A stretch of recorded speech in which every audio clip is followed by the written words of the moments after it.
Amazing. Let's get started. So, yeah, earlier, a lot of people raised their hands to say that paywall optimization was something that they were struggling with, or they were really trying to improve the conversion of their paywalls. So, yeah, this session is called Roasting Paywalls.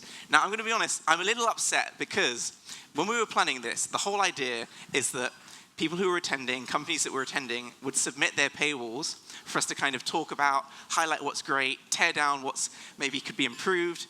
And only one company sent in their paywall. And this was meant to be a 40-minute workshop, right, on roasting paywalls. And I think 40 minutes on one paywall probably wouldn't go down so well. So anyway, we kind of pivoted. And what I'm going to be talking about are 3 principles that I personally live by when it comes to increasing paywall conversion. And yeah, it's all about driving up install to start trial rate. So firstly, who am I? I realized I didn't introduce myself earlier because it wasn't about me, it was about the speakers, but now's my few minutes to shine. Yes, I'm Nathan. I'm the founder of Perceptycs, a full-service growth agency for mobile apps. Some credentials: I was 2-time former head of growth, top 5 app marketers of the year last year, an app leader 2023, top growth strategies voice on LinkedIn, 5-star rated growth mentor, blah, blah, blah, blah, blah. The most important part is that I work with a lot of apps, right? Apps that are kind of pre-revenue, looking to monetize for the first time, all the way up to apps that are doing, 7 figures in revenue and, beyond in some cases. And if there's one thing I want you to take away about me, it's that I love growing apps. It's what I live for. So this conference it's really in my heart. And we put the Apple logo up because, of course, we know what week it is when it comes to Apple. So I'm going to dive right into the principles. I like to break things down into first principles and really tear back things and then build up from there. So things might start out pretty simple, but we're going to get complex, I promise. So the first principle I live by is that your paywall should communicate the value of your app as clearly and concisely as possible. Okay. Now this is actually the reason it's principle number 1 is because without this, it's not looking too good for you. Okay, it's not looking too great for your app. And it's actually a pet peeve of mine. And I'll be honest, I looked at a lot of paywalls, I've seen some, hundreds of paywalls, and they all seem to do the same thing, which is ask for money. Now, if you remember earlier, Hannah spoke about not being too pushy. This is kind of on the similar trend. The point of your paywall, and specifically your paywall headline, should be to communicate the value of your app to your user base. Now, as developers, as engineers, as product people, as marketers, as growth people, as founders, as people who work in the app space, we think of paywall and our mind immediately goes, yeah, time for them to give me money, time to start a trial. But it's not about that. It's about still communicating the value. So here are some examples of paywalls which I'm not impressed by. Okay, and I'm going to hide behind this lectern in case you stone me, because one of these might be yours, I'm not sure. If so, sorry, not sorry. But, Okay, I'm coming back. So, why are these headlines not my favorite? They tell me nothing. They tell you nothing, right? If I were to ask you, what does this app do right here? The everyday package, what does it do? No clue.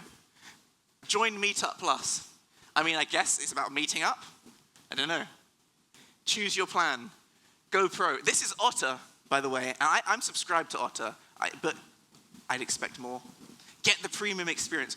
All of these kind of really salesy headlines which focus on, give me more money, upgrade, upgrade. And that's just what we're doing. We're just shouting at users, and we're just shouting and shouting. It tells me nothing. The only thing it does make me want to do is tap the X.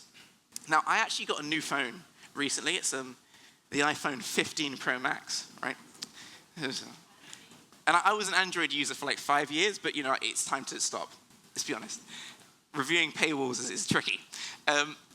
And what I actually noticed was I had to reinstall all of my apps and sign up to loads of apps. So over the last 3 days, I've been hit with tons of paywalls, and it really is frustrating from a user's perspective. But normally I don't feel it from a user's perspective because I'm always on the other side. But when I'm opening an app and I'm hit with a paywall, and then I click the X and I'm hit with another paywall, and all it's telling me is, give me money, it just loses my attention. And that's sometimes what we can do with our own paywalls. We lose the users. So what do we do instead? I ask this question. What's the number 1 transformation users can expect from using your product, right? Start there and start with that as the headline. And it goes deeper than this. It's not just the transformation they can expect from using your product, because if you're a freemium product, like, I can get the same transformation anyway. More specifically, what difference will this make to my life if I subscribe? So I'm a huge fan of jobs to be done and building out job to be done statements, which goes something like, when I feel in bad shape, sad in the mirror, I want to get in shape so that I can impress the ladies or the men, right? That might be my personal job to be done statement of an app like MyFitnessPal, okay? Now, I'm gonna say that again. When I don't like the way I look in the mirror, I want to get in shape. I'm gonna pause. Most people stop at that point. I want to, track my calories to get in shape, and they'll be like, oh yeah, I need to put get in shape on the paywall.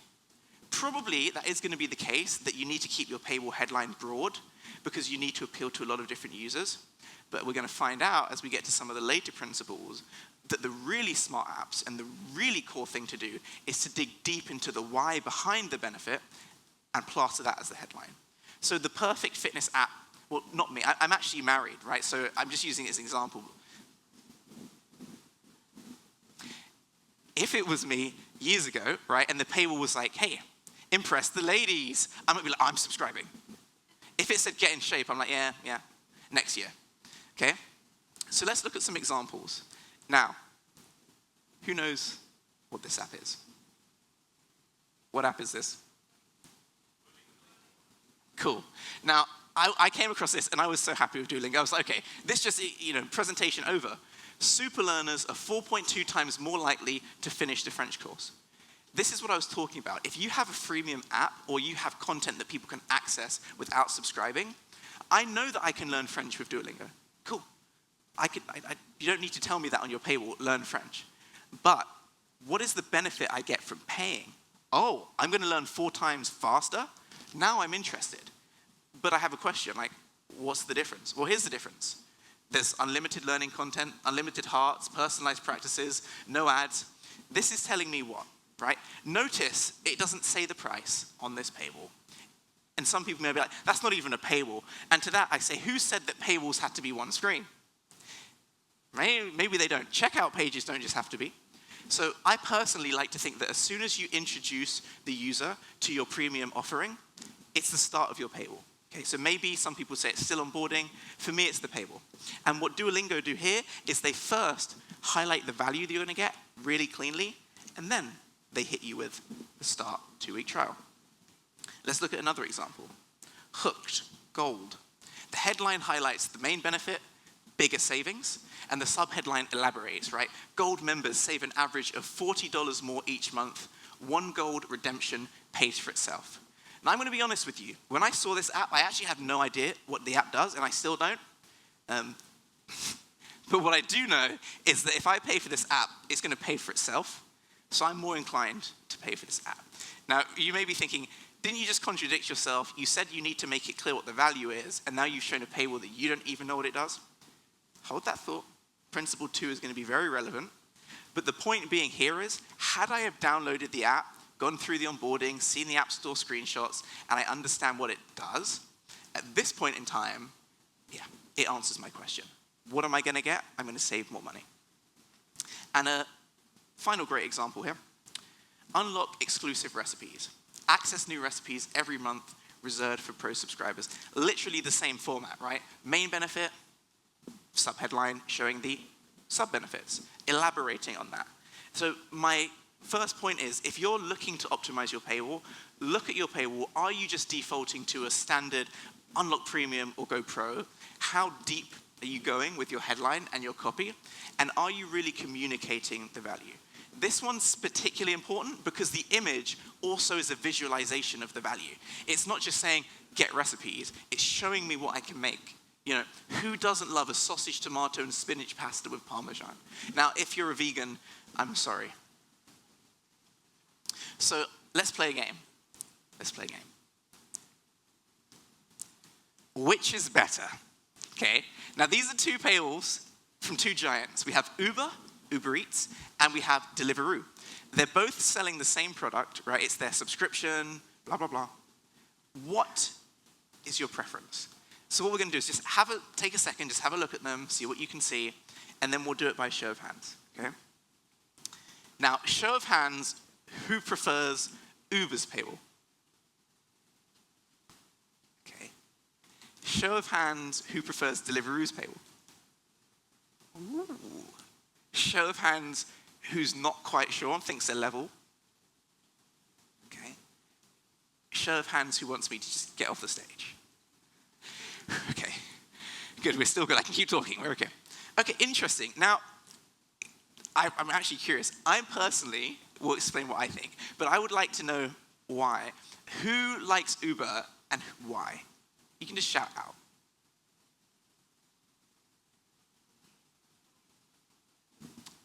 $4 weeks for free. Interesting. Anyone else on Uber? Yes. Save some money, right? And Deliveroo. Why Deliveroo? Simple, okay. When you say simple, do you mean, this is me being devil's advocate as a growth person, I look at it and like, there's a lot more words, so do you mean the design's more simple? Okay, got it. Like with all of this stuff up here. Got it. Cool. And anyone else for Deliveroo?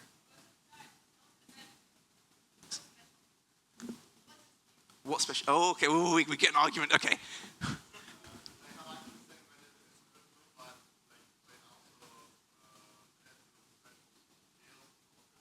Got it. Okay, awesome. Now, I'm going to spin around and put myself in the user's shoes because I am subscribed to Uber One. Oh no, that's not good. Have we broken? Whew. Okay, so personally, I'm giving it to Uber, but there's some caveats, and I'm going to explain why. Now, when I looked at the Deliveroo thing, I don't know how many people are using these food apps, but I'm subscribed to Just Eat, Deliveroo, Uber Eats, Everything Eats, Bring Me Food, yep, Nando's, everything. And every week I get these emails, here's a deal, here's an offer, here's a deal, here's an offer, here's a deal, here's an offer. Are you bored yet? I'm bored. That's what it feels like, right? So you telling me get special deals and offers, I'm like, why would you get that? It doesn't make sense to me, personally. Now, the only reason I subscribe to Uber One, the only reason, is because it's free delivery, right? And if I order enough, which I don't, this year I've definitely lost money, I should cancel that. But if I was ordering frequently enough, I'm going to save money. The only thing I'm getting here is savings. I don't really personally want more deals. Now, maybe it's different, but that's one thing. The caveat I would say is I agree with a lot of people that the text on Deliveroo's paywall down here is, better visibility and eligibility. Remember I said we need to be clear and concise? Eligibility is important too. But the caveat, which our lovely friend mentioned, is 4 weeks for free. It's just a better offer, okay? But in terms of principle one, I think that Uber does a better job at really making it clear for me and my context, okay? But we're not all the same. Now, there is one caveat I want to mention before I move on, which is paywalls don't exist in isolation. Anyone savvy in the room may be like, yeah, but Nathan, mate, the honest paywall, that doesn't tell me anything about the value. What's clear and concise about how your trial works? That's doing exactly the same thing. And you're right, which is why I want to say this. Paywalls do not exist in isolation. What I mean by that is, you don't just go to the App Store and see a paywall. You go to the App Store, you see the screenshots, you see the title, you download the app, you see a splash screen, you see a carousel, you go through an onboarding journey. Maybe you sign up before, maybe you sign up after. Then you get hit with a paywall, right? There's a journey that you go on, kind of like what we spoke about this morning, right, with onboarding journeys. It's a journey. So when you get to the paywall, something is already in your head. And a lot of the apps I've personally worked with that see the most success with the honest paywall are those that do have longer onboardings because they have that time to communicate the value. So a lot of people, right, because it is a template in Adapty, they get Adapty and they'll be like, okay, cool, honest paywall, let's go. If you're a very functional app and you don't have a long onboarding journey or you're not communicating your value pre-paywall, you might struggle with conversion because you're not actually doing the basics. Okay, so that's one caveat. Which moves into our second point. Context is key. We shouldn't, and I would say we absolutely cannot separate when we show our paywall from what we show on our paywall. What I mean by that is, if you go through an onboarding journey and you see a paywall, you have to analyze that as one flow, as one piece, right? You can't just look at optimizing the paywall without these other parts, because it's really a value sandwich, right? We first give the perception of value. We then ask them for something on the paywall where we still show value in our title, and then we deliver on the value when they start the trial and they actually get to experience the product. Okay? But context is key, which means that there's some things we can do and some things we can't do, which I think are really important, which lead me to these principles. Or not principles, but what conversion comes down to, right? Number one is how you create the perception of delivering value. And I'm going to start here. Everyone says, deliver value, add value, give value, value. I don't like that. I like perception of value.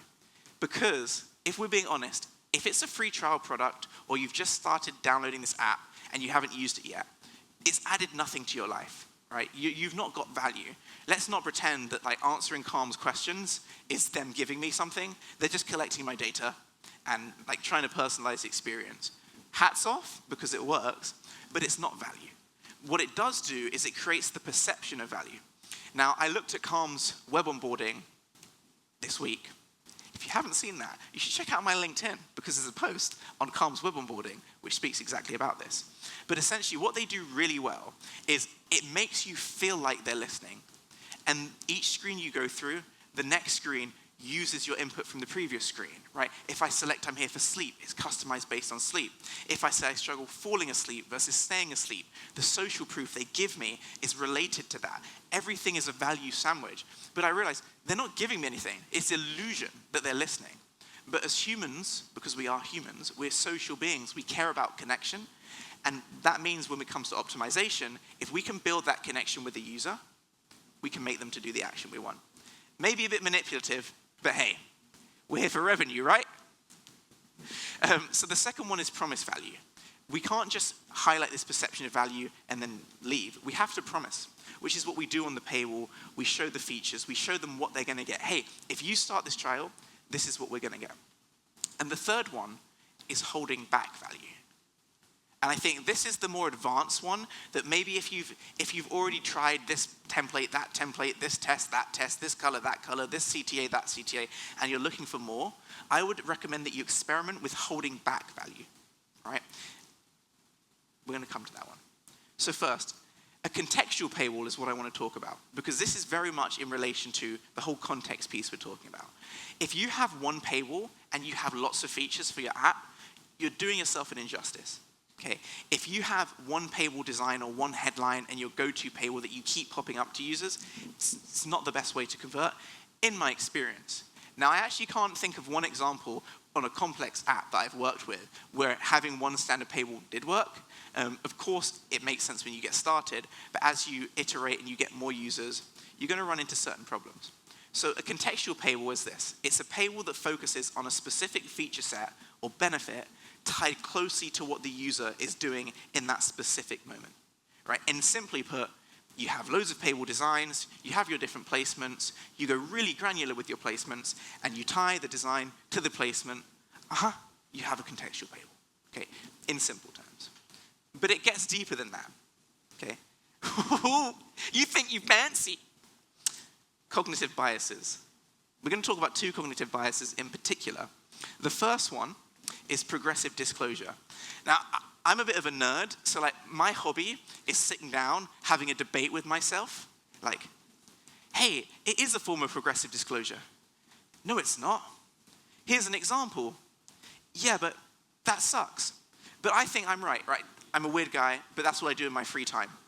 Anyway, the reason I shared that is because in my opinion, contextual paywalls can be a form of progressive disclosure, in that certain features of your app may be locked. They may not be available for everyone. And I don't mean locked in the sense that they're behind a paywall necessarily, or behind your business model, but rather people can't see those features so easily. Maybe they're tucked away, maybe they're hidden. What you want to do is when people click on that feature, experiment with tying it to your subscription. I'll give you an example. It'll be easier to show you. So this is Tinder. One app, 4 paywalls, 4 different designs, 4 different brandings. Anyway, so when I look at this, what I see is something completely different. Firstly, notice how they follow, and I'll move out the way so you can take a picture. I'll notice how they follow principle 1. Bam, super like, stand out, 3 times more likely to get a match. That's the value. Bam, be seen, be a top profile in your area for 30 minutes to get more matches. Bam, that's the value. Add a message with every super like you send. Bam, that's the value, right? More top picks, get access to more profiles. Cool. Notice how they're not all on one paywall. It would be really overwhelming for users if this happens, and I love Divya's talk because field dating apps, pings, right? Now, what you want to experiment with, in my opinion, is figuring out what users are looking for which sets of features and building a paywall specifically for that feature set or benefit. And then when users access it from your product, which we're going to see shortly, they get shown that specific paywall. In my opinion, this is an example of progressive disclosure in contextual paywalls. And the reason you want to do that is to avoid this. Sorry if it's your paywall. This, yeah. Firstly, it says choose your plan. Secondly, I see a long list of things. It does what it's meant to do in that I can see the difference between premium and non-premium, but it's just a long list, which I'm not a fan of. Now, what I will say, because who cares about opinion, is I've worked with quite a few functional apps. I call them functional apps, right? Apps that serve a very specific purpose. Stopwatch, alarm clock, calculator, weather app, maps, these kind of things, right? Not like content apps or things with more emotional or social drivers. And in my opinion, this kind of paywall can work for these products because you know exactly what you're here to do. So not hating on this company, I'm just using it as an example. The second is the curiosity gap. Now, the curiosity gap is this. It's all about building interest, piquing interest, getting your users excited, but not quite giving it to them, right? It's like a flirtatious dance. That's literally what it is. Hence, Tinder. This is the perfect example, right? I see this guy. He looks like a muscular guy. Nice white t-shirt. Is that a beard? I can't see his head. He must be tall, right? It's piquing your interest. It's giving me, like, who is this? What's going on? That's the whole point. At this point in time, bam, you click on the image, and what do you see? You see one of these, right? You see the relevant paywall. I'm trying to see which one it is. Maybe it's not one of these, but you see their paywall, okay? And it's a contextual paywall. It's not going to tell me about, hey, you know, you can unlock an unlimited calendar or some vague feature that I'm not interested in. It's going to be really relevant to what I'm looking at there and then. So if you haven't tried this, please do. You might be thinking, okay, yeah, but what about other apps? Like, it's great for dating apps because there's so many features. What if my app has a limited set of features? If you are a content app, I worked with a lot of mindfulness apps. Maybe you have different benefits or jobs that users come to your product for. Meditation, focus, sleep, reducing stress. You can tie these to specific paywalls. You can have gated content, and when people click on that content, they can see that specific piece of content on the paywall, right? You can go really deep with it. It's not just for apps with loads of purposes. Principle number 3, leave no stone unturned. We need to answer the questions that pop in users' mind and hold them back from subscribing. This, for me, is one of the most important ones because it's kind of what separates the amateurs from the professionals. No, I'm joking. It's how you kind of get deeper because I feel like in marketing and growth, it's very easy to just be, quantitative. Look at the numbers, analyze the numbers, run some tests, run some A/B tests. I'm all for that. We can't grow without that. However, before we can do that, we need to really understand our users.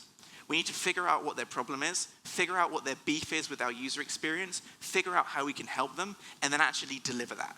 So if you're not speaking to your users or your customers or your prospects, I really encourage you to do so. Now, we need to answer these questions. So the first thing is figuring out, what are the questions? Again, the only way you can actually do this is to speak to people. So you need to speak to your users. Fortunately, you didn't come here just so that I could kind of tell you to do that. So this is one I want to show you first. Make a big promise in step 1. Persuade them that you can deliver. That's what drives conversion, okay? Before the trial starts. Make a big promise, that's step one. Then persuade them that you can deliver. The persuasion part is where the sales side comes in, right? It's where the true marketing passion comes out, where you start to figure out those worries and anxieties and address them. And I'll give you an example, sorry. Hands up, who's the founder of an app in the room? Perfect, okay. I have a growth agency, right? And I promise you, mate, I'm gonna 10x your conversion. Just pay me $1 million. Would you go for that? Do you have any proofs, right? My friend over here, right? Yes, I'm great with user acquisition, ROAS, ROI, scan, give me money. What do you think? If you work with me, you'll have visibility into your analytics. What about now? More pricing, okay. ASO plus ATT equals growth. What about now? Right. Point is, I'm doing a really bad job at persuading, right? Now, I like to look at this as an example. Did I skip over my fun GIF? Here you go. Sell me this pen. Right, that's what I like to think of. I'm in an interesting position where I work on apps every day, but I also run a growth agency. So I firsthand get to speak to a lot of founders and developers in the space from different perspectives. And I have to try and persuade people, right? But it's not about persuading. It's about communicating value based on problems. It's the same for every one of us in this room when it comes to our own apps. We need to figure out what the problems are and be relevant. And the best way to do that is to highlight those worries. So what are some of them? Let's go through. The first one is price in relation to the size of the problem. Okay. Now, probably a lot of people have heard of this analogy of painkiller versus vitamin. If you haven't, I'll explain it quickly. I think it's really relevant to mobile apps because, in my opinion, the large majority of mobile apps are luxury nice-to-haves. They're vitamins, right? It's like, yeah, sure, this is going to add some value to my life. Am I going to die if it's not here? No. Will I be sad if it's not here? No. Will I answer very disappointed on your survey? Yes. Will I really be very disappointed? No. Right? And it's the truth because the reality is a lot of products at the moment don't actually deliver on solving the problem, hence why churn is so high, just saying. And aside from that, the problems we're grappling with aren't really that big. Now, if you are a painkiller product, it's super easy, right, to justify your price. You just bang on about the problem, right? You show them a whole lot of examples of, hey, this is Jane, she had your problem, we helped her, she's fixed. If I came up with an app that cured cancer, and I had that app, I would be very rich. Let's put it that way. Right? Because it's a painkiller, it's a life-saving product. A lot of the apps we're working on aren't, so we have to dig deeper, which unfortunately means we have to get a little bit cheeky and sneaky with how we optimize our paywalls, okay? So, one thing I will say is, for painkiller products, my suggestion would just be, just go with a free trial, right? Like, if you have a free trial in your product and it genuinely delivers on the promise, people are gonna convert. The only reason they wouldn't convert is because it didn't deliver on the promise, or the price in relation to the problem was off. So what do I mean by that? And I'm going to go back to it again. Notice I said price in relation to the size of the problem, not the size of your product. The reason is because every user puts a value on the problem they have, not on your product. I use the analogy I use. Let's use another analogy. If I could lose 100 pounds and gain 100 pounds of muscle and look like Dwayne Johnson tomorrow, and I had to take a pill, I would pay for the pill. If I had to do a workout on an app one time, I would do the workout on an app. If I had to dance like a fairy, I would dance like a fairy. Like, whatever the thing is, I would do it because it's the problem and it's the solution. Right? So the fact you're an app, it doesn't really matter. Deep down, it's the problem, not the product that matters. Okay? But if you are a vitamin product, what can we do? So here are two examples that I really like. If you have a really low install to start trial rate, below benchmarks, right, maybe you should just reduce price. This is something I will say. If you've followed the playbook, you've done a lot of things, it could be the case that your problem that you're solving just isn't that valuable for a large enough group of people. Which is why, we see when we localize pricing that in different regions in the world, there are different price points, right? Because it's the different value of what someone's willing to pay in a given territory. Think of it problem first, not product. But no one wants to decrease price. And it's not what I would suggest because you're leaving money on the table if some people genuinely do pay. For example, if 10% of people, this is crazy conversion, this is not a case study, I'm just using examples, right? Because if you're like, oh, my numbers don't look anything like that, it's because it's made up. But if 10% of your users were converting at your first paywall and 90% aren't, hey, there's still a group of people that are, right? Which means that to some people, you're providing enough value in what you're doing.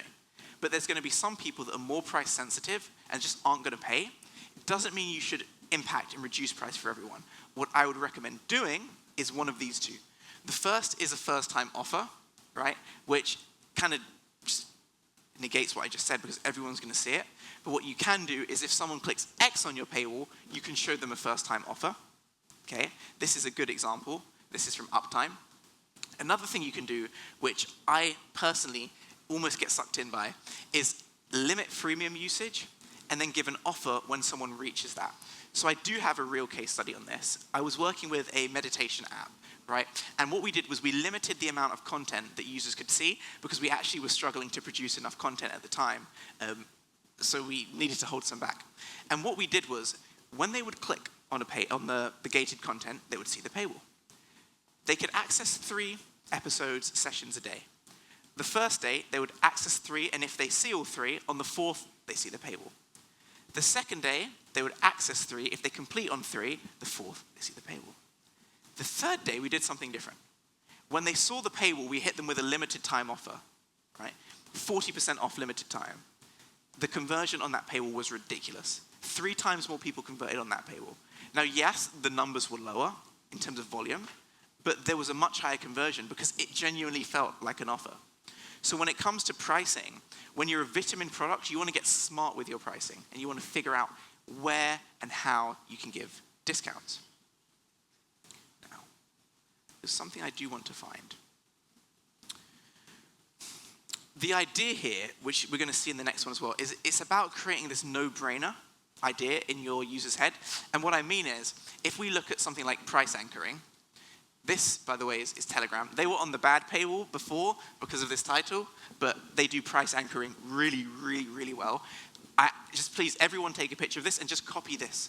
Just do this, see what the conversion is, and then message me. And if it doesn't work, we'll film a video and we'll dig into it. And if it does work, yes, more revenue.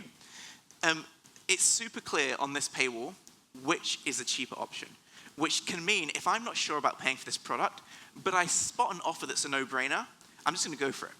Now, you know that trend is, I might get in trouble, but you know that trend is like girl math versus boy math? Yeah? Okay. My wife was like, oh, this trend was telling me that like, because I spent money, and I didn't need to spend the money anyway, but because it was a discount, I spent it, but I came home saying I saved money. It's like, no, you didn't save money, you just spent money. Okay? The fact that that was a viral trend shows that price anchoring works. Okay? Discounting works. Because the point is, I come to this product, do I want it? Yeah, maybe. But I see this 40% off, and I'm like, oh, let me just give it a go. That's what happens. And I feel like I've saved money. Now, on price anchoring in particular, my suggestion is to follow this exact framework. Step 1, show the percentage off that they get on the plan.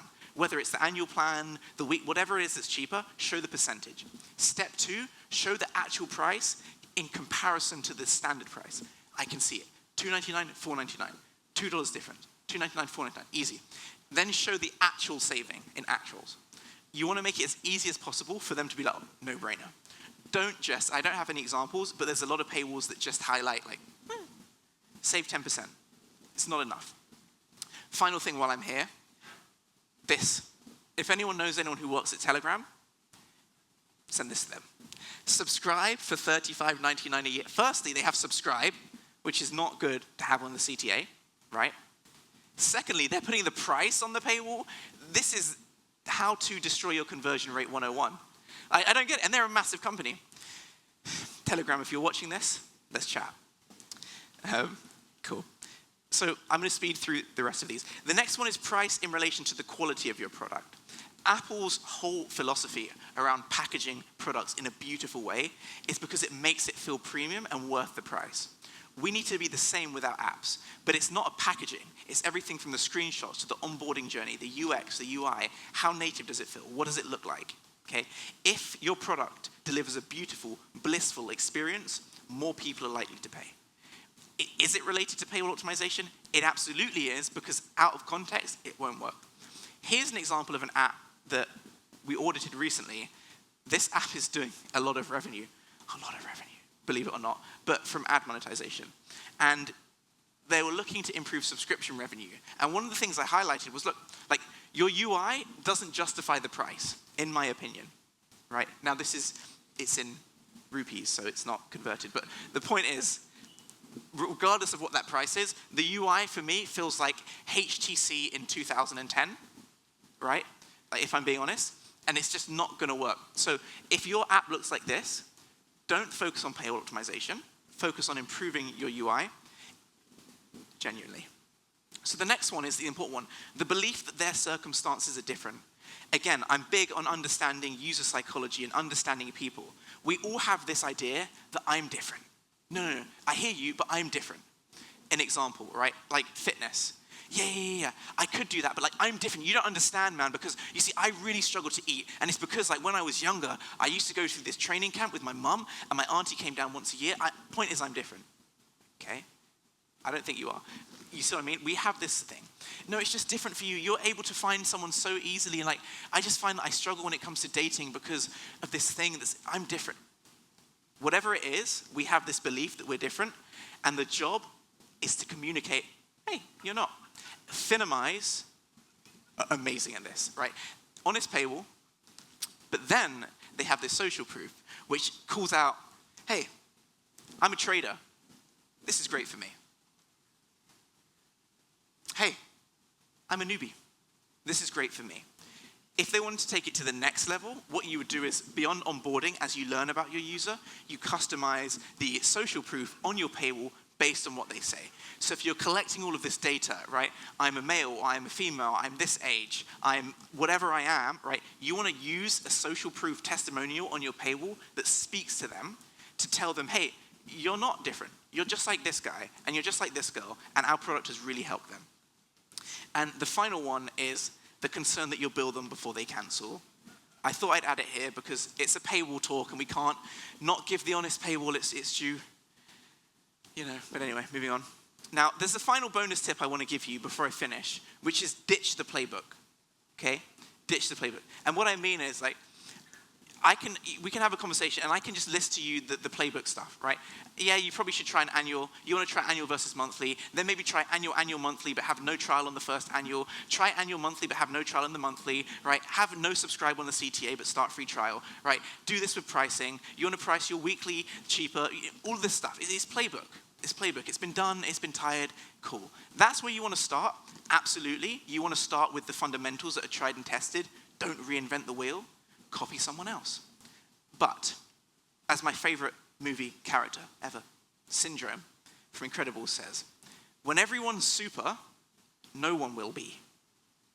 Basically, when everyone does the same thing, it ceases to work, right? And we see diminishing returns. We see it with acquisition. We see it with ASO. We see it with paywall optimization. We see it with onboarding journeys, long versus short. It just happens everywhere in growth from, B2B, B2C, fintech, whatever. It's the same thing. Something starts to work. Someone comes up on stage and gives a talk. Hey, this worked really well for me. Everyone leaves and tries it. It works for everyone. Word spreads. It stops working. So really, you need to stop following the playbook. And I have, which is my paywall of the year so far, an example. This is a post from my LinkedIn that I broke down, which is Evernote. Now, I've been using Evernote since I was for 15 plus years, let's say, right? And from a design side, I'm not a fan. Like, what is this? What? It's not even their logo. Like, it's an elephant, right? The thing's an elephant. That's not an elephant. And in this copy, I can't read that. Make that bigger. That's what I would say. I would say it really stand like, hey, man. Oh, no. Make that bigger. But that aside, they do some things really, really well. Title, don't stop creating great notes. I had maxed out the free plan, which I maxed out ages ago. They've changed their monetization model. I tried to create a note. I get hit with this paywall. I'm like, oh, no. The value is this. contextual paywall. This is the bit that got me. Bear in mind, I work with apps, right? I see hundreds of paywalls every week. I'm scrolling through this like, where's the X? There's no X. I was like, no, is this a hard paywall?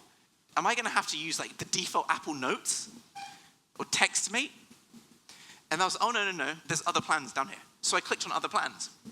And I saw an annual plan and a monthly plan. I was like, oh my gosh, this is a hard paywall. This is a hard paywall. And then I was like, oh, interesting that they have annual only and I have to click for monthly. Tip from the playbook, which you should try and then probably ditch if it doesn't work. But no, this small remind me later copy, which is actually highlighted in green, so maybe I should have seen it, but that's the X. Now, what's clever is remind me later isn't an X, it's not close, it's not continue, it's very, very subtle, okay? And it caught me out, and I was genuinely looking. I had to take a double take. And one final thing to note, when you click unlock unlimited notes, you just get billed. Because and you just like, bam, there goes £80. Like, ouch. Because the not sure yet free trial button is toggleable. So there's another thing you can try, enabling a toggle activated free trial. But the point is, this paywall, in my opinion, is great because it doesn't really follow the playbook. It has the core principles that it's following, all the ones we've spoken about. It's a contextual paywall that's clear and concise, but it doesn't scream, I just came off of YouTube and saw someone speak about this, and I thought I'd implement it. So to summarize, number one, value first, right? Clearly communicate what it is your app is offering and your subscription is offering. 2, context is key. 3, don't leave stones unturned. And 4, ditch the playbook, okay? And yeah, thank you for your time. I think we've got like a couple of minutes for a couple of questions. Thank you.